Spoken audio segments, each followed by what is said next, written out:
Bem-vindos ao podcast Muito Além do Gesso, o podcast da ortopedia.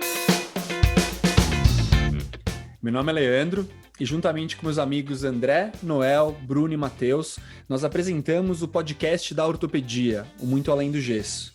Estamos agora no nosso 18º episódio, o segundo episódio do ano de 2021. Então, se você caiu aqui de paraquedas, não esquece de ir lá na nossa conta do Instagram, no podcast.ortopedia, segue a gente no agregador de podcast que você costuma usar e manda lá no seu grupo de WhatsApp para mais pessoas interessadas em ortopedia saberem da nossa existência. Vamos chegar nos 4 cantos do Brasil, espalhar muitos conhecimentos ortopédicos e coisas relacionadas à ortopedia por todos os cantos. Como sempre, temos uma convidada muito especial hoje, e eu vou passar para o André para ele poder apresentar a convidada para a gente. Olha, no nosso 18º episódio, vamos fazer uma coisa completamente diferente.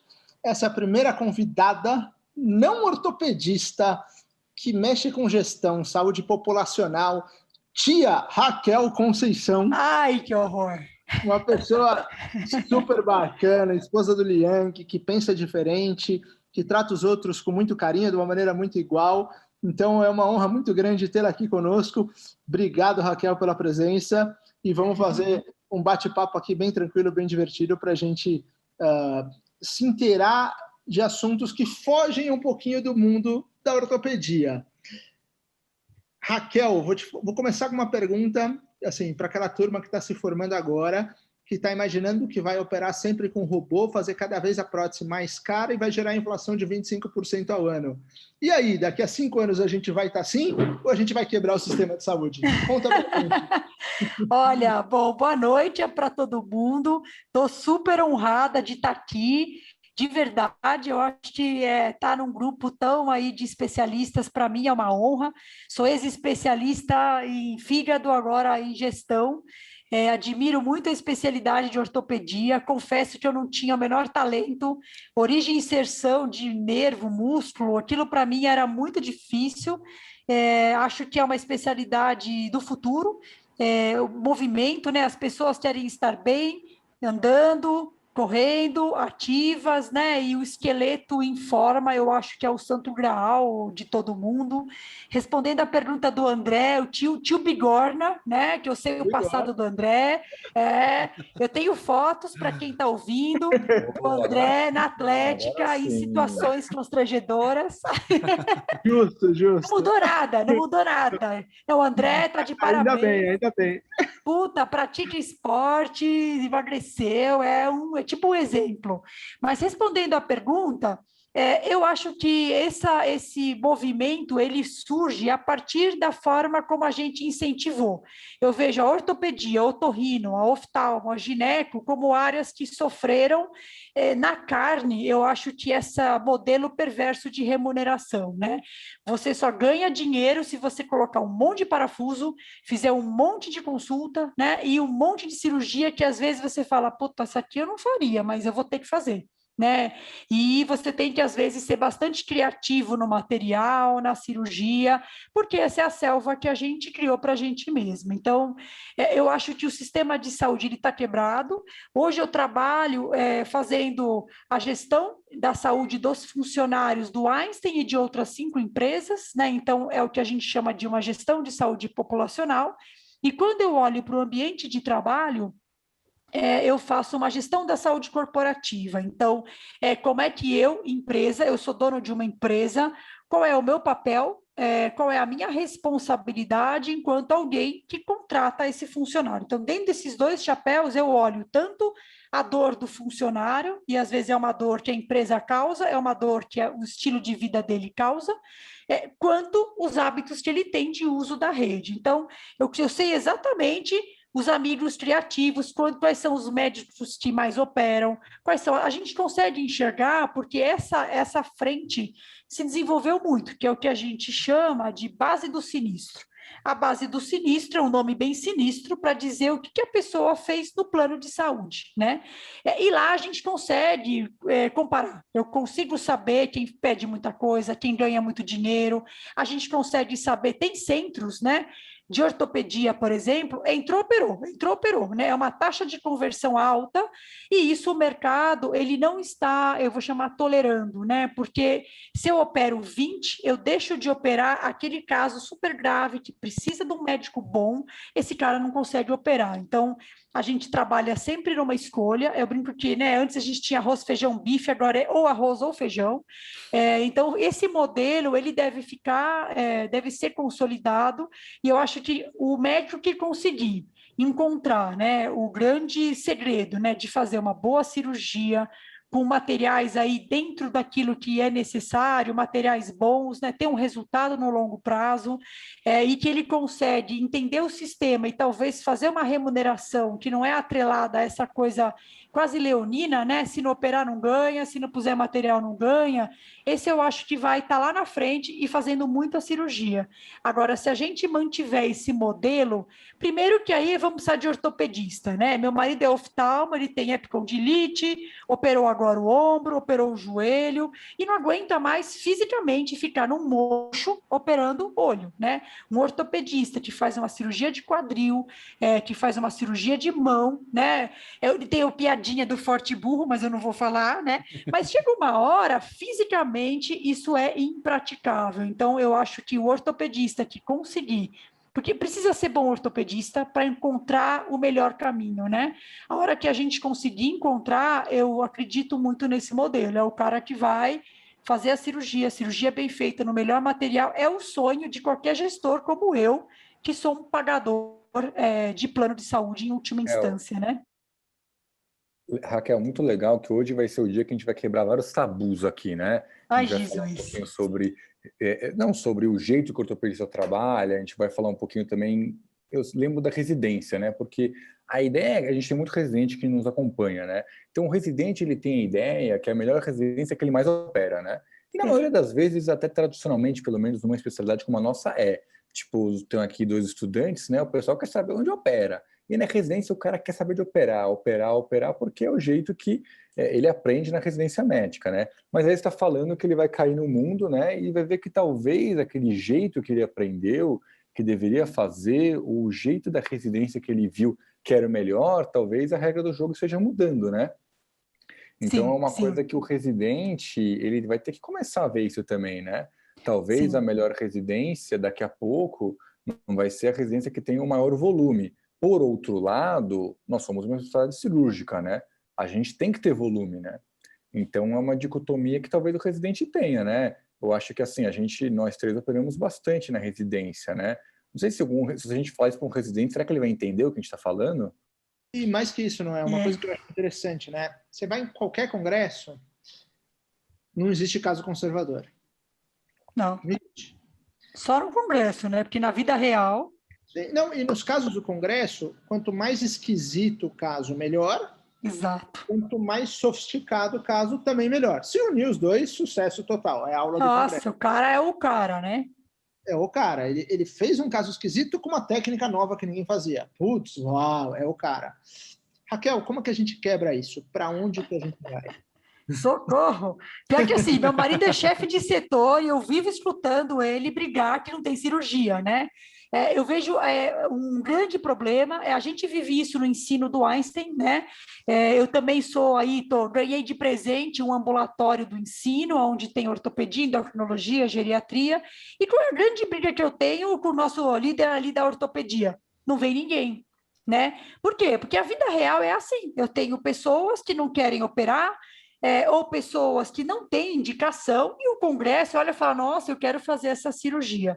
Eu vejo a residência com muita preocupação, porque, de fato, será que ele precisa ter essa prática, né? Essa prática que a gente tanto preza, né? Como se fosse um piloto de avião, né? Ele tem que ter 1000 horas de cirurgia para poder fazer. E será que esse modelo é o melhor? Porque ele é em todos os sentidos que a gente olha, ele é super estressante para o residente. Eu já fui residente e, assim, quando eu assistia os transplantes, eu falava, meu Deus, e agora? Cadê a via biliar? Assim, é super estressante. O modelo de mentoria dentro de uma sala cirúrgica, eu tô para ver um modelo bom, né? Porque é uma coisa assim, eu tenho uma pessoa ali, né? Não dá também para agora respira fundo e dá um pontinho. Se errou, sai que eu vou entrar. Então, esse modelo é difícil. O residente, ele quer fazer porque eu acho que, de novo, a gente perverte o sistema, né? Você, para ser bom, tem que operar. E para você ganhar confiança, você tem que fazer um monte. É claro que o cirurgião adora operar, né? Eu, assim, quem é cirurgião, o negócio é roupinha verde, manda 20, o cara fica super feliz. Eu acho que a gente precisa, né? De fato, capacitar, eu acho que a capacitação do médico tem que melhorar muito. Eu tenho lido muito sobre isso, é um tema que quem estiver ouvindo, eu sou apaixonada por isso, eu brigo muito, já fui lá na diretoria, né? Eu acho que esse médico em treinamento, ele é um diamante, né? E eu posso contar, minha residência foi, assim, média boca, né? Eu fiz clínica médica, eu fiz Escola Paulista, e eu gostava de clínica, né? Cirurgia, para mim, eu achava aquilo o dia inteiro no mesmo lugar, adorava tirar história, exame físico, né? Então, eu fui para a clínica, fiz clínica geral, fiz gastroenterologia clínica, depois fiz transplante, fui morar fora, fiquei 1 ano na Mayo Clinic assistindo transplante. Quando eu fui para fora, nada de falar que lá é melhor ou pior, mas isso foi em 2002. E lá, quando eu fui, como é que a gente fazia como é que o residente acompanhava, né? Ele não fazia cirurgia. Eles tinham um sistema super bacana de vídeo e tudo mais, que era quase um simulador, onde até eu, que era clínica horrível, eu conseguia quase que ser uma cirurgiã virtual, né? E você assistia aquela cirurgia, você podia passar o dia inteiro lá, é quase como uma Netflix. Isso era 2002. E a forma como o residente era tratado era extremamente respeitosa, né? O que a gente fazia na gastro? Era assim, eu tinha os ambulatórios, alguém lembra de gastro, tudo ortopedista? Então a gente tinha fígado, estômago. Era mais ou menos por aí, né? Eu sou antes da bariátrica, né? Então a gente tinha. O dia que o residente ficava no intestino. E aí a gente tinha que dar aula do cocô, eu sei, decora a minha aula de aspectos das fezes, brilhante, marrom. A gente ficava nesses ambulatórios, o pior impossível, né? A gente pegava aqueles casos daquela pasta desse tamanho e o nosso preceptor ficava ali, pá, dando aquela olhada. Então, eu acho que isso, na minha cabeça, não faz muito sentido. Eu acho que a gente tem que acolher cada vez mais o residente, tem que deixar ele bastante seguro para perguntar. Mas a minha pergunta aí para vocês, cirurgiões, né? Será que você, na sua primeira cirurgia, com aquela perna aberta, qual é a sensação? Porque ninguém quer causar nenhum dano. E como residente, eu acho que existe uma cobrança e o preceptor também. A gente não é preparado para ser preceptor, né? Então, às vezes eu lembro que eu atendia casos super cabeludos, assim, hepatopata, com ascite. Eu falava, o que eu estou fazendo aqui, né? Eu não conseguia fazer grandes coisas. Então, vejo que o residente, ele vai operar, ele precisa operar, mas eu vejo que o ambiente, a forma que ele vai fazer, ela precisa mudar, né? Ele precisa ter um ambiente seguro, ele precisa estar seguro, e eu questiono se esse volume é de fato o que ele precisa, porque tem gente que tem habilidade, assim, eu via na minha turma, tinha gente que, dava um nó, eu não conseguia dar nó, eu sou ambidestra, aí eu não conseguia cortar, era péssima, vou assumir péssima, e aí eu via, sei lá, meu marido, quem conhece, ele faz uma catarata em 6 minutos, é um animal, assim, dá nó, acabou, eu não conseguia achar o olho, então, assim, tem gente da minha turma, assim, vai, André, tudo animal, assim, vai lá, opera, corta a costura e resolve, então, existe uma habilidade, será que a gente não deveria, também antes de você fazer a sua escolha, te mostrar quais são as competências e as habilidades, inclusive manuais, né? Tem uma questão do foco, né? Uma questão de você estar focado, de você conseguir se concentrar, de uma organização, de você estar lá olhando o seu material. Então, é quase um ritual. Eu admiro demais a cirurgia, eu acho um negócio... É sensacional, né? Você... de fato, fazer aquela intervenção, eu assistia transplante, né? Era uma tortura, mas, puta, era um negócio, eu achava lindo, né? A via biliar era chato, mas, puta, você falava, eu tiro um fígado, eu coloco o outro, ele regenera, né? E como eu fazia todo o acompanhamento pré, era uma família super sofrida, o cara não tinha vida, de repente ele pô, volta a trabalhar, volta a fazer. Você Fantástico, né? fala, isso é Muito uma legal. cirurgia que é bacana. Então, eu penso que Raquel, se a gente melhorar o sistema. Oi, não, desculpa te interromper. imagina! É, não, você falou tanta coisa legal que assim, eu tô tendo dúvida para qual caminho ir, que tá sendo Socorro, uma escolha difícil, mas já como falo eu, horrores. Se como empolgo. eu tô te conhecendo agora, obviamente eu fui É. dar uma bisbilhotada no seu LinkedIn, né? E daí, dentro desse Ixi, tema que você falou de educação médica, que pessoalmente é um tema que eu gosto muito, acho super muito. interessante, eu vi um artigo recente que você postou sobre a questão da Aham. autoestima e autocompaixão, entendeu? E Aham. talvez eu acho que seja um tema meio espinhoso para ortopedista falar de autocompaixão. Mas eu, pessoalmente, sou um cara que gosta bastante sobre o tema de mindfulness, eu entendo um pouco sobre isso que você está falando. Então, se você puder me ajudar a traduzir um pouco para os ortopedistas aqui, eu sei que você trabalha muito com saúde mental também. O que você quer dizer quando está falando de autocompaixão e de mindfulness? E como você acha que. Porque eu acho que conversa muito com o que você está falando, né? Do cara ir lá e se exigir, do negócio do cara não conseguir fazer o que ele quer, né? Elabora um pouquinho para a gente entender melhor. Só me fazem pergunta legal. Ai, Jesus, isso é um tema que está super quente, né? Então, dentro dos pilares de saúde corporativa, a saúde mental é um tema. Eu acho que ele tomou de fato a verdadeira importância, sempre teve. E tem a questão do que a gente chama de autocompaixão, né? De você, de fato, olhar para você, entender qual é o ponto que você é bom, qual é o ponto que você é ruim, quais são as metas e as frentes que você, de fato, vai abraçar. Então, tem uma questão que a gente vê muito na obesidade, que é ou daquelas pessoas que procrastinam, né? Que é a autoindulgência. Então, aquele cara, só 5 minutinhos, eu não vou atender, né? O quebra-mão, né? Então, a gente tem a autoindulgência, que é aquela pessoa que empurra com a barriga decisões que ela deveria tomar.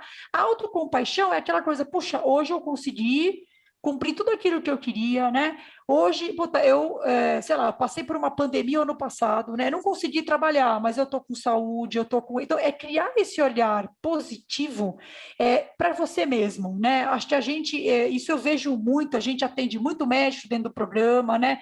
O médico, ele se cobra demais, né? Ele é um perfeccionista nato. Então, dentro dessa perfeição, vem a cobrança. Então, eu quero que o outro me trate da maneira que eu trato meus pacientes, isso eu escuto direto, então ele é super exigente, ele é um cara difícil trato, né? E ele com ele mesmo, ele tem essa questão de se cobrar demais. Ele tem que ser o melhor, ele tem que estudar, ele tem que fazer meta. Então, eu acho que autocompaixão é um tema que está super quente, porque aquilo é de você olhar para você, reconhecer aquilo que você não vai saber fazer tudo. Você não precisa saber fazer tudo, né? Você tem coisas muito boas e eu gosto muito. Eu tenho uma filha de 17, né? E essa geração, graças a Deus, eles têm isso já enraizado, né?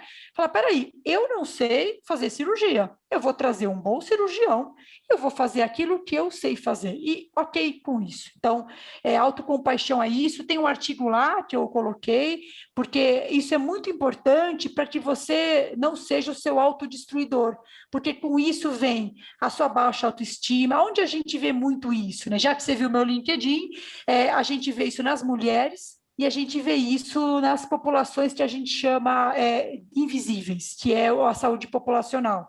Então, você pega uma pessoa que ela é um trans, por exemplo, né? Ele não se acha alguém digno de poder ficar no mesmo lugar, porque falaram isso para ele, né? O negro também, ele é alguém que não deveria estar lá. Então, essa autocompaixão, mesmo dele com ele mesmo, isso não existe. Ele tenta provar a todo tempo e ele acaba sendo alguém que destrói ele mesmo. Então, é aquela pessoa que tem uma autoestima baixa, não tem coragem, não se sente capaz de executar as coisas, né? E daí para depressão, para ansiedade, para doença mental, é um caminho que é quase que uma certeza, né? Aí você falou do mind. Oi, pode falar. Desculpa, mas se a gente jogar para ortopedia, que é uma especialidade que as mulheres aumentaram bastante, mas não deixam de ser uma minoria absoluta. Minoria. Que dó. Existe uma cultura geral do quanto pior, melhor, uma cultura agressiva, bullying, claro, tá? Total. E um certo orgulho de falar que você aguentou e o vizinho não aguentou. Você acha que isso vale? Porque é um ambiente total, né? É uma bullshit, né? Assim, acho que isso ensinaram a gente. Eu, assim, posso falar bastante do machismo estrutural, né? Imagina eu no transplante, só tinha eu de mulher, né? Gestão, quem sou eu na fila do pão? Quantas diretoras médicas o Einstein tem? Tem. A gente não tem. Quando você vai no corpo clínico, por exemplo, nas reuniões que a gente faz, eu vivo jogando pedra no nosso diretor, que é o Agéas. Agéas, 2 mulheres. Agéas, 3 mulheres. Eu fui numa reunião que tinha 2 mulheres e uma era eu. Assim, como é que eu vou conseguir, de alguma maneira, me colocar? Agora, imagine uma mulher na ortopedia e ela entrou porque ou ela, né, ela gosta, enfim, cada um tem o seu motivo. E ela encontra esse ambiente que é muito diferente, primeiro das fortalezas do lado feminino, né? A mulher é agregadora, ela tem qualidades, nós somos complementares, nós temos que andar juntos, né? O machismo estrutural existe. Então, essa coisa, né, do bullying, do cara ser forte, forte e burro, isso é um machismo estrutural, né? É um negócio tóxico. Então, é muito ruim. Eu não acredito nisso. Eu acho que a gente tem cada vez mais ser inclusivo, ser tolerante, né? Fortalecer aquilo que as pessoas fazem bem, né? Pô, eu sou do pé, tá bom, eu não sei mão, mas eu sei pé, né? E eu acho que para ortopedia, isso é uma coisa que poderia realmente mudar. É uma especialidade classicamente masculina, até porque tem a questão da força física mesmo, né? De estar de pé, de você precisar fazer uma tração. Eu entendo que precisa realmente de força, mas eu acho que a tecnologia está aí para isso, né? E por que não as mulheres ocuparem, mas elas vão precisar, porque a autoestima delas, aí a gente cai no tema anterior, né? Ela vai se cobrar cada vez mais, a autocompaixão dela é nula, ela vai se colocar no limite, e aí isso você vai gerando, às vezes, uma força de trabalho que não precisaria ser assim. Admiro, são vencedoras ali, é difícil, eu digo assim, é muito difícil ser gestora, ser mulher, é difícil, o mindset nosso é outro, a gente fala, a gente se empolga, né? Então, é difícil, eu tenho um sonho aí de algum dia a gente ter lideranças femininas, né? Outro ponto que é muito clube do Bolinha é a questão da cadeira acadêmica. Eu também pus um artigo, saiu na New England, onde eles levantaram a progressão da carreira das mulheres, né? E eles viram que as mulheres e os homens, a gente se forma junto, 50-50. 50 homens vão ser promovidos a professor, isso nos Estados Unidos, e das mulheres menos de 10. É super desigual. Exatamente pelo modo de pensar, né? A pesquisa é essencialmente masculina. Então, acho que para a ortopedia, eu não acredito nisso, não precisa disso, né? Acho que para que a gente vai fazer isso? Imagina, eu sou um aluno, a medicina, a nota de corte na FUVEST foi 85, né? De 90 questões. Assim, pô, quem passou, parabéns, assim, é um negócio. A gente sabe o que a gente passou, né? Então, por que não ser acolhedor, trazer para perto enfim, eu não vejo sentido. Pode falar. Raquel, vou entrar nesse vespeiro aí. Ai, Jesus! 35 a nota da FUVEST. A gente Socorro! precisa de uma sociedade mais igualitária. E as ações Precisa. afirmativas e as cotas? Sim, super a favor. Super. É polêmico, mas assim, tem uma questão, né? Eu terminei ano passado o meu fellow do IHI, né? Onde eu defendi ali o modelo de saúde populacional do Einstein, onde a gente trouxe aí 40 milhões de volta. E lá eu aprendi bastante sobre racismo, né? Então, a gente tem uma questão que é o racismo estrutural. Então, sendo bem simplista, né? Eu tenho na minha área uma coordenadora médica, é a única coordenadora médica negra do Einstein todo. Né, o André sabe de quem eu estou falando, e quando eu fui, a primeira vez que ela foi fazer uma apresentação, né, ela olhava, ela falava, só tinha eu, então ela também tinha medo de como ela seria vista, né, então isso estava tão enraizado, eu falei, olha, minha querida, se alguém falar alguma coisa, eu vou dizer que é racismo e a gente faz um barulho aqui, mas eu fui, de alguma maneira, criando para ela um ambiente seguro. Mas se eu também não crio cota, eu preciso de um amigo, né? Eu preciso de alguém que seja tão negro quanto eu, tão gay quanto eu. Eu tenho dúvida, né? Eu tenho uma forma de pensar, igual eu como mulher. Tem reunião que eu falo, puta, aquele papo de futebol, minha mulher pegou meu cartão, puta, eu falo, gente, tô deslocada, ninguém vai falar de sapato, de flor, perfume. Teve o aniversário do diretor do André, eu falei, gente, aí tinha uma mulher lá no grupo, né? Cerveja, era cerveja, churrasco, eu falei, gente, o que eles estão falando? Então, a cota, eu acho que ela foi um pouco distorcida, É um saco, tenho filha no vestibular, vou dizer que como mãe, eu sou totalmente contra, mas como uma gestora, né, é necessário, porque eu preciso de alguma maneira corrigir e exigir que essa pessoa que fez escola pública, que trabalha, eu recebo direto no LinkedIn, como eu posto, cada vez que eu posto, eu recebo gente pedindo ajuda, né? Então, a última pessoa foi um físio, um aluno da USP do 2º ano, ele falou, eu preciso trabalhar, senão eu vou largar minha faculdade. Eu fiquei morrendo de dó, né? Menino super gracinha, tá? E eu fui olhar, negro, entrou com bolsa, super esforçado. Então, se a gente também não ajudar, eu vejo a cota como é um passo que precisa ter para que eu tenha mais médicos negros, né? Mais lideranças negras, mais pessoas ali à frente, para que lá na frente eles tenham o lugar deles de fala e nos ajudem a mudar isso. Mas hoje, se não tiver isso, eles não entram. Você quer uma coisa que eu aprendi, né, lá no IHI, eu não sabia, né? Uma coisa que é super excludente? Inglês. O negro, ele não fala inglês, né? Porque ele trabalha, ele vem da escola, ele não fala inglês. O pardo, o negro, é excludente. E aí é um código das multinacionais. Quando a empresa não é tolerante, o código exige-se inglês avançado. Eu não sabia, vocês sabiam? Não sabia. Eu aprendi com um negro, né? Não, Raquel, isso aqui é código. Outro código para racismo estrutural é boa aparência. Exige-se boa aparência. E aí, porque o cabelo afro, até o ano passado, era péssimo. Elas alisavam, põe lenço, chapéu, era feio. O homem negro raspava o cabelo. Então, assim, tem esses códigos, passa muito batido, né? Mas Na faculdade de medicina, a gente não aprende a tratar do negro, né? Eu não sei, assim, eu como clínica deveria saber as doenças específicas do negro, dermatológica. Não, a gente parece que é todo mundo branco e você vê todo mundo igual, né?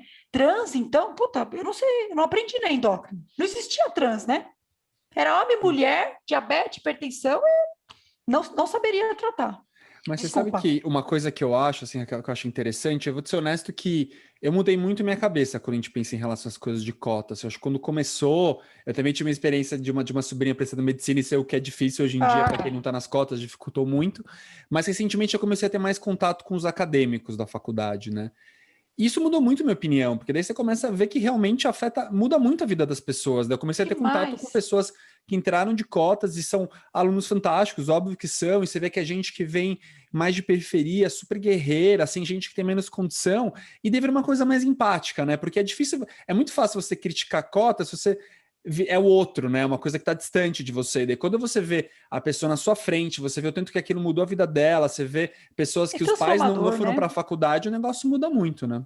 Muda, muda. Então, assim, aí a hora que eu tenho. Então, essa coordenadora minha, que é negra, né? No começo, ela é sumidade de promoção, tal. Ela falou, eu não quero falar só porque eu sou negra, né? E eu lembro da primeira vez, teve uma oficina de racismo no Einstein, chamaram ela falou, eu não quero ir, porque eu acho que não tem sentido, né?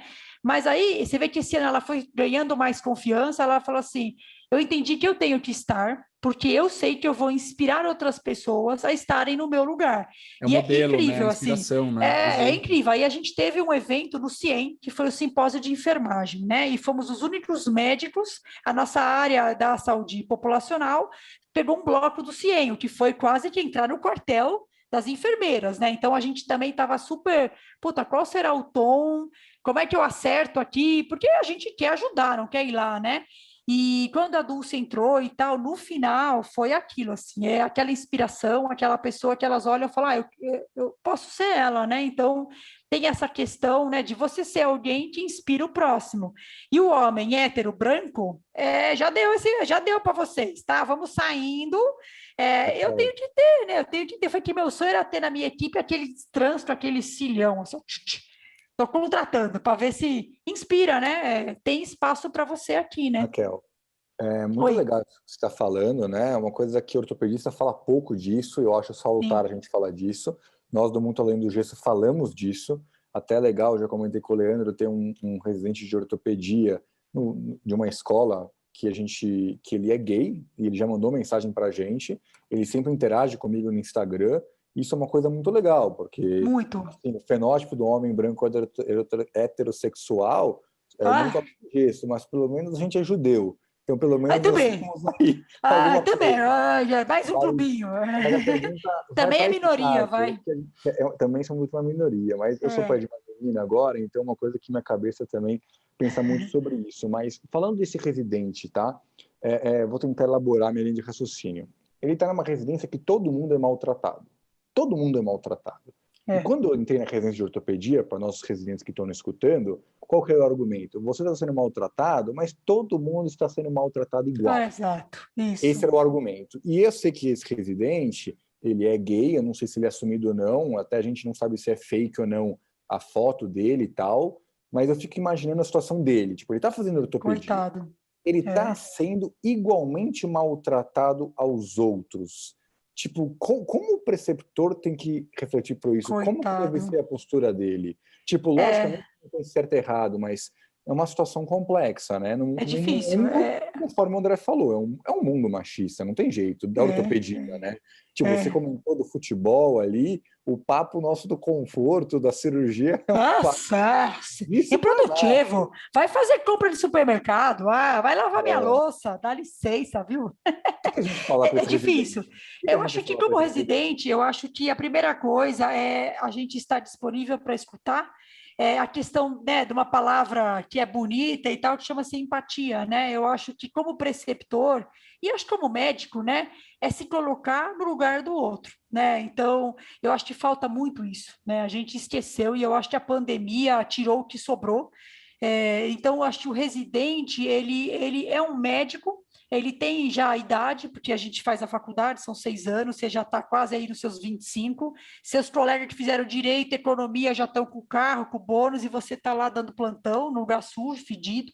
Então, eu acho que a primeira coisa é que ele não tenha vergonha de ser quem ele é, né? Eu acho que o diferente é que vai mudar o mundo. Se todo mundo pensar igual, e eu costumo sempre trazer, acho que você comentou do judeu, eu sou neta de armênios, né? E eu acho que por ser sempre assim é que a gente viveu o nazismo, né? Todo mundo ninguém gosta de judeu. Por que você gosta? E a gente foi criando uma cultura que não levou a lugar nenhum, uma vergonha para a humanidade, né? Meu avô foi crucificado por ser católico, né? Então, fugitivo ali no barco. Então, na verdade, eu acho que criar esse tipo de cultura sempre foi assim, você vai ter que aguentar. Eu crio uma cultura de massa que é perigosa, né? Acho difícil se colocar, mas primeira coisa é ser quem você é. Eu acho que é ter empatia, né? Tudo bem, meu preceptor é um mala, mas eu tenho meus colegas, eu vou exercitar isso com os meus colegas, né? Então, ok, a vida é essa, eu tenho que passar por isso, mas eu e meus colegas, eu também vou, de alguma maneira, me colocar do lugar do meu colega, eu vou ajudar o meu colega, né? E eu vou, de alguma maneira, criar um ambiente que é o que a gente chama psicologicamente seguro. Eu preciso, como residente, ter um lugar para chorar. A gente tem vontade de chorar. Quando eu me formei, o R1 de clínica era aquele HIV, o André estava na fralda, era aquele Pafil Cazuza, Flávio Mini, não sei se é famoso lá da ortopedia, pegou tuberculose, o cara era ultramaratonista, ficou parecendo um Gandhi, pegou aonde? Ali no pronto-socorro. Então, assim, era um lugar, não tinha isolamento, não tinha nada. A gente tem medo, a gente não sabe para quem. Aí você vai perguntar, vai, pega a ficha. Então, assim, é criar esse ambiente, é criar entre os colegas, é desenvolver o que a gente chama da tolerância. Então, é você ter tolerância, ter paciência, né? Eu lido com 30 mil vidas. E é muito desafiador. Eu tenho copeiro, eu tenho unidades como unidade arrastão, né? E eu tenho um paciente que sistematicamente maltrata o time de saúde diariamente. Peraí, calma aí. Unidade arrastão? Arrastão, a UBS Arrastão. É uma unidade nossa. Ali é complicado. Eu tenho um paciente que ele é um traficante, ex-presidiário, e ele sistematicamente maltrata a equipe. Ele tem um problema ortopédico, mas ele tem contraindicação para cirurgia e ele vai lá, né? E a gente está ensinando ali para aquele time a questão da comunicação não violência, da tolerância, da empatia, porque é o único jeito de transformar. Se eu sou agredido, né? E eu agrido de volta e eu passo isso adiante, ou seja, eu sou um R1, mas quando eu for R2 ninguém me segura, eu estou perpetuando uma maldade, estou perpetuando, sei lá, eu estou matando o Steve Jobs da ortopedia, e a ortopedia precisa se reinventar, né? E o novo não vai vir do hétero branco, né? Ele vai vir daquele cara, do residente gay, que fala, puta, ninguém pensou nisso, né? Ou vai vir daquela pessoa que precisa de espaço para falar, né? Então, eu acho que esse é o meu recado, é ter tolerância, é a gente exercitar e não deixar acontecer, né? Eu sempre falo, se eu vejo alguma coisa, eu falo, olha, se eu não falar, eu concordo. Como eu não concordo, eu vou falar. Eu falo demais, mas eu falo. Então, às vezes eu presencio, né? Eu vou lá e eu falo. Deixa eu te fazer uma pergunta, Raquel, que foi uma situação que eu vivenciei. Eu estava dando uma aula na Escola Paulista, já tem alguns anos, e tinham 2 casais de meninos abraçados na minha aula. Para mim, se fossem 2 meninos ou 2 meninas, um casal hétero ou 2 girafas, dava na mesma. Mas aquilo estava me incomodando. Eu falei, isso aqui não é um cinema, isso aqui é uma aula numa faculdade de medicina. Eu mesmo não falei nada, porque eu fiquei realmente meio constrangido, porque eu falei, putz, se eu falar alguma coisa, vão falar que eu tô... Como é que eu faço aqui, né? E aí? Como é que Então, tem uma resposta? Foi estranho, foi uma situação que eu não me preparei, nunca tive esse treino, e eu estava incomodado, porque na minha cabeça, numa faculdade de medicina, não cabe você ficar abraçado numa sala. Tanto faz o que você faça da sua vida. eu acho assim, eu estava atrapalhando a aula. Era esquisito, né? Era uma sala pequena, assim... Foda-se. Eu Deixa sei. o cara lá. Mas Vai lá dar outro abraço. Assim, faz parte, assim, não está atrapalhando. Eu não tenho problema com isso, mas tem alguns lugares que você, sei lá, você não vai num restaurante chique de chinelo. Era uma situação fora do contexto. Então, mas cadê o combinado? Tá escrito não abraçar? Não sei. Entendeu? Não tem. Se fosse, né, a Lora administrar... assim, a gente vê, é o novo normal, né? Para mim, assim... Se tem uma regra, eu também entendo, eu entendo o que você está colocando. O lugar está errado. Quer se abraçar, né? Papai André não quer aqui. Mas... Daqui para fora. Eu acho que tem uma questão que é a questão do grupo, né? O quanto o seu comportamento, de novo, a gente volta na empatia, na tolerância. Quanto o seu comportamento afeta o grupo. Então, você está lá se beijando, pô, está me incomodando, está atrapalhando. O incomodado que se manifeste. Então, fala, olha, querido, estou dando aula, isso aqui é aula. Quer namorar? E isso independente do gênero, né? Agora, como não tem a regra, e se não está atrapalhando a aula, vida que segue, né? Essa geração é muito diferente da nossa, que a gente era cheio, tinha que usar, não podia ter tatuagem, não podia pintar, na minha época não podia pintar unha na faculdade, né? O cara olhava a unha da mulherada, enfermagem, né? Você pegou, a enfermeira pintava de branquinho, né?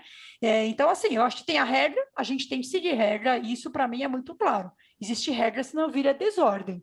Mas nesse caso, tá incomodando? Tá atrapalhando a aula? Filho, dá licença, tchau, né? Quer abraçar é daqui para fora. É homem, mulher, periquito, tanto faz. Agora, não tá atrapalhando a aula? Vida que segue. Eu acho desconfortável, né? Pelo amor, né, filho? Eu tô aqui dando aula, fala sério. Então, fala, filho, dá licença. Se é homem, se é mulher, me chama aí para brincar, né? Mas se tá ruim, daqui para fora... se não, assim, para mim é tranquilo, assim, assim, acho que, até por ser diferente, eu falo para o meu gestor, né, eu falo assim, eu acho que por muitos anos, uma mulher que tem opinião é muito difícil, assim, a vida para mim não foi fácil, né, a mulher que fala, que tem opinião, sempre as pessoas confundem a mensagem, então, ou a pessoa te canta porque acha que você está afim, ou a pessoa te taxa de maluca, que você tem umas ideias, então é muito difícil, então talvez por ser diferente, eu entenda um pouco esse lado, eu falo, acho que eu atraio esses malucos diferentes, porque eu entendo o que é você não conseguir ter o seu espaço, então talvez nesse casal, para mim é muito tranquilo, eu entendo que ali é o lugar, se sentiram seguros, está atrapalhando a aula, tchau, não está atrapalhando a aula, eu tenho mais o que fazer, tenho meia hora de aula e vou seguir falando. Então, eu lido mais tranquilo, até porque eu já estive do outro lado e por muitas vezes eu sinto sempre no fundo. O André agora vai saber do meu segredo. Eu sempre sinto no fundo, porque eu tenho tatuagem, eu falo, eu gesticulo.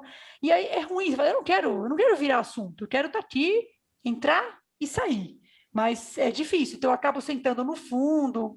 Por que eu faço isso? Eu acho que é um jeito de falar, não estou aqui, né?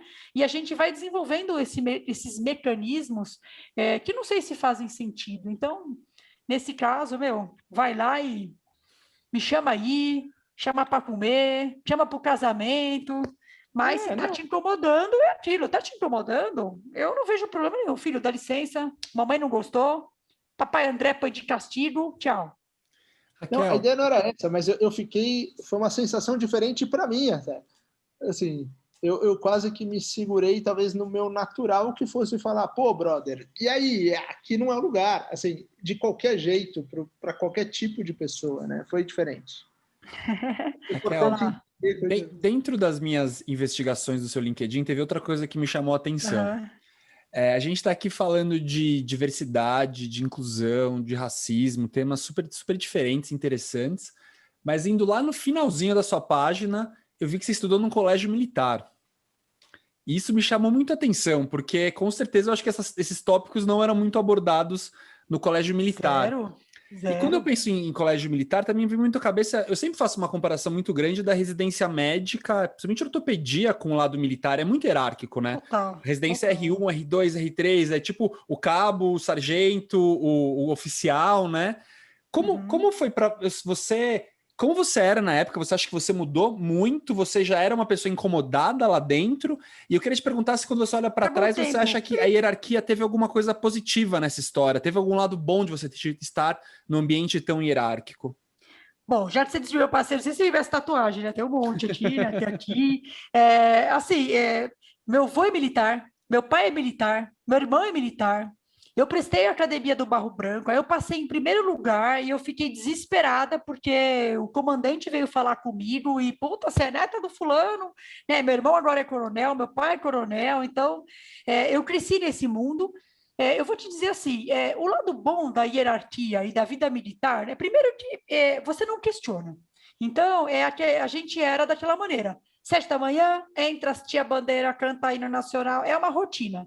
Mas eu sempre fui rebelde, assim, não tem jeito. Era uma coisa que eu detestava aquilo ali. Tentei mudar de colégio, nossa, não gostava.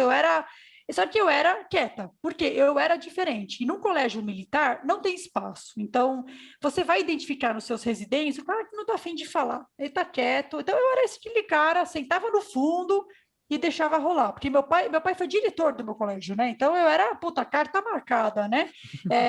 Muito chato, eu vou te dizer assim, a hierarquia é necessária, eu entendo super a vida do militar, né? Ele lida com a vida com a morte, com o bandido, ele tem que seguir ordem, ele não pode ter ideia. Existe uma regra e funciona para o meio militar.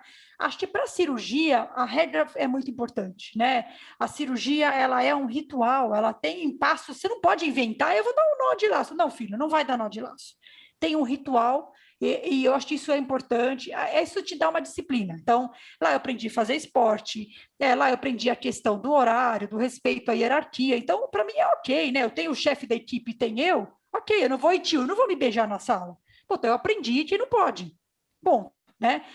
Mas eu vou te falar que a partir do ensino médio eu tinha ideias bem subversivas. Queimar a bandeira, para que hastear aquela bandeira, aparecer com uma tesoura, né? Você começa a questionar aonde aquilo vai te levar. Aí caí na medicina, puta, primeiro ano, loló, aquela selva, corta cabelo, puta, pelado, banho. Existe isso aqui, né? Mas na faculdade de medicina propriamente, era muito homem, a minha turma só tinha homem branco. Eu acho de mulher na minha turma, acho que devia ter umas 20 mulheres. Então, e eu era meio diferentex, assim, porque puta, a maioria tinha seu namorado, pediatria, né? Era meio diferente. Então, a faculdade, aí depois eu comecei a ir para Atlético, aí eu comecei a ficar mais rebelde. Eu acho que o esporte me ajudou muito, assim. Eu corro desde o colégio. O bom do colégio militar é que a academia é sensacional. Tinha uma academia de educação física, puta merda. Eu ia lá meio-dia, aí eu era bem. O esporte me ajudou demais. E a hora que eu me encontrei, né? Eu me encontrei quando eu vim para a gestão, né? Fui para gastro, não encontrava, não achava a diferença. Então, a hora que eu me encontrei na própria medicina, aí eu fiquei bem, eu consegui ver que o que me fortalecia era exatamente esse jeito, era olhar diferente, era pensar diferente. E aí foi bem, mas foi assim, no começo eu era aquele ser cara de bunda, né? No colégio, você pegar minhas fotos no colégio, não podia sair, tinha que seguir regra. Então, assim, seguir regra é necessário, né? Então, para mim é tranquilo. Eu também acho que a questão da qualidade, da segurança, isso é inquestionável, né? Não dá para se inventar. Por isso, na minha cabeça, você operar que não precisa, por fio que não precisa, né? Isso, para mim, existe uma regra, né? Então, o mundo militar tem esse pedaço, são pessoas assim, puta, o cara fica com você até morrer, né? Aquela coisa até morrer, aquela lealdade que eles têm, né? Mas eu acho que é isso. Se eu disser assim, Meu pai não está ouvindo, né, bom? Tem uma parte que ele mata esse lado. Você tem que seguir regra, ele mata esse lado diferente, mas ele é necessário para aquela atuação. Então, eu acho que o equilíbrio é o melhor, né? 100% rebelde não vai para frente. Um cirurgião tem que seguir regra, tem que se lavar, tem que se escovar, tem um ritual para fazer, né? Mas ele pode, dentro da atuação, exercitar aquela, né, subversivo, ser um pouco subversivo e talvez criar ou não, né? Eu acho que, como gestora, você vê que tem pessoas que, puta, o cara cumpre regra e é ótimo esse cara, né? Esse cara no seu time, você sabe que ele vai estar lá às 7, que ele vai cumprir a agenda, que ele vai acabar... O cara é zero de surpresa, né? É excelente esse cara, um ou dois tipo eu já deu no saco já, então um cara meio com ideia e esse cara fica ali tipo, tem isso aqui, né? Então você vai montando o time, mas eu acho que todo mundo é bem-vindo, mas a hierarquia militar você puxou do meu passado negro ali, é dureza, assim, é dureza, mas, puta, na época eu admirava aquilo ali, meu pai era, meu avô era, meu irmão foi fazer Barro Branco, aí eu a gente tem que fazer, né? a gente tem que fazer a meia-culpa aqui, que tanto eu quanto o André servimos, a gente foi médico militar depois de se formar, então estamos lá também. Sim. Assistir a bandeira, tem que esticar a cama, o cara põe a moedinha lá, puta, hoje eu olho e falo, que e raspar o cabelo, aí tinha a revista de barra de calça, revista de unha, puta, eram uns negócios assim, hoje para mim é ok, né, mas imagina você com 10, 12 anos, hoje você pega adolescente que, né, usa vape, põe brinco, o cara usa short na bunda, né, imagina que ele vai ouvir isso, né. Raquel, o papo está excelente, eu acho que dá para a gente seguir aqui por muito, muito tempo, foi fantástico. E no nosso encerramento, né, a gente sempre gosta de pedir uma sugestão de livro, de série, alguma coisa cultural, alguma coisa que você entenda que seja bacana para essa nova geração, essa geração aí de alunos ou de residentes, para que eles consigam pensar um pouco diferente, para que a gente consiga fazer essa transformação, para que a gente consiga produzir gerações melhores e que não pensem da mesma maneira do que todos os outros. Então, se você tiver alguma sugestão, alguma coisa, vai ser uma honra poder ouvir de você. Ixi, Maria, bom, eu sou apaixonada por arte, por moda.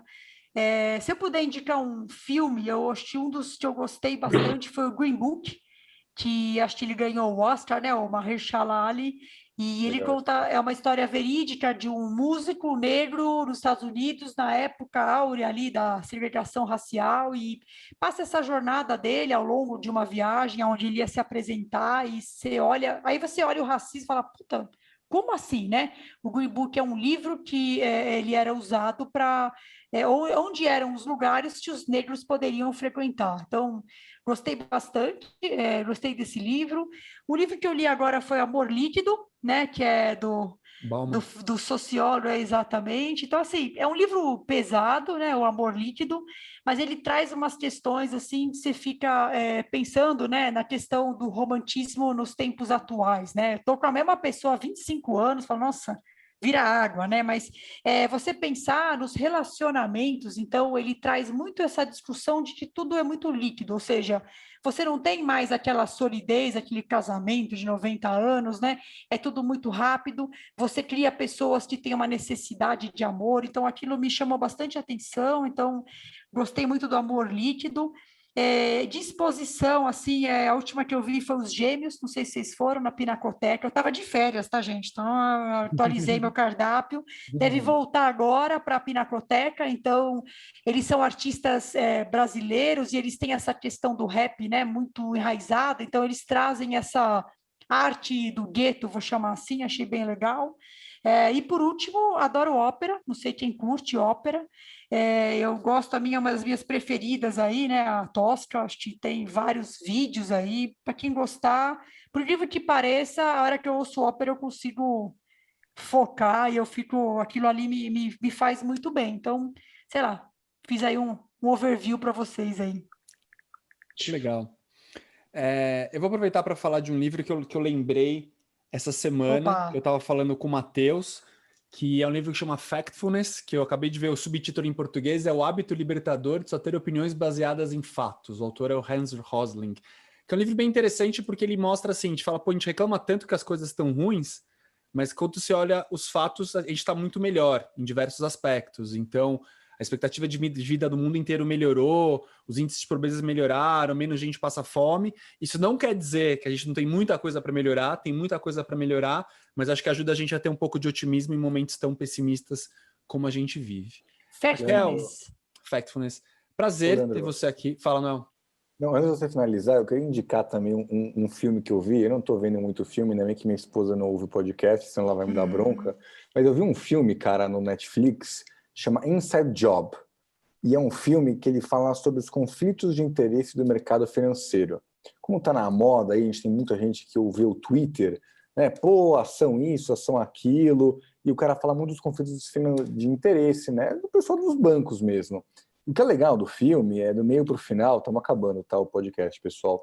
Do meio para o final, tem um cara que faz uma pergunta brilhante. Ele chega para o cara do banco e fala assim, cara, se o seu médico te vendesse, ganhasse para fazer um artigo e falasse do remédio X, se ele ganhasse mais dinheiro para vender o remédio X, você acha que isso é um conflito? O cara do banco fala assim, acho que talvez seja, né? Porque o cara vai vender o remédio X. O cara, pô, e você faz um relatório no banco aí, e falar só da ação X, e você tem um conflito de interesse com a ação X, você acha que você deveria escrever que é um conflito de interesse, que você vai ganhar mais vendendo na ação X? O cara do banco fala, não, eu não acho um conflito. E foi isso, basicamente, que gerou a crise de 2008 do Lehman Brothers, e o filme fala isso. Inside Job tá na Netflix, e é isso aí. Vai lá, Leandro. Bem legal. Bem legal. Nossa, que episódio bacana, Raquel. Eu tava pensando aqui que, assim, normalmente quando acaba o episódio que a gente tem convidado, a gente mais ou menos metade dos episódios tem convidado e metade não tem, né? Eu sempre falo que realmente, assim, a gente convida a pessoa para voltar porque é muito legal. No seu caso, a minha vontade é de falar assim, volte periodicamente, não volte mais uma vez, porque eu acho que os assuntos que a gente abordou aqui são tão necessários e tem tanta coisa para falar ainda, acho que tem tanta coisa para a gente melhorar, que a gente pode até fazer uma periodicidade. A cada 4 episódios você vem aqui e fala com a gente, porque eu espero vai ser assim, lá vem aquela mulher de novo. Eu acho que a gente vai estar fazendo um bom serviço para a ortopedia brasileira. Então, super obrigado por estar aqui com a gente. E agora, falando para o pessoal que ouve a gente, vocês viram que aqui tem muita coisa legal, então continuam seguindo a gente. E nós temos uma novidade no Instagram, para quem não viu ainda. A gente abriu um Close Friends para profissionais de saúde, onde a nossa ideia é postar sobre cirurgia, sobre casos interessantes, uma coisa mais focada realmente em ensinar, em mostrar técnica cirúrgica. A gente falou que até fiquei um pouco de vergonha de falar sobre isso, acho que a gente estava falando que isso não é o principal, né? Mas em todo caso a gente tem que aprender essas coisas, então a gente vai postar no Close Friends. Se você tiver interesse, vê lá no nosso Instagram como se inscrever. É isso, pessoal, a gente volta daqui 2 semanas com mais um convidado super interessante para falar com a gente sobre o mundo da ortopedia. Uma boa semana para todos vocês e um grande abraço. Tchau, gente, obrigada.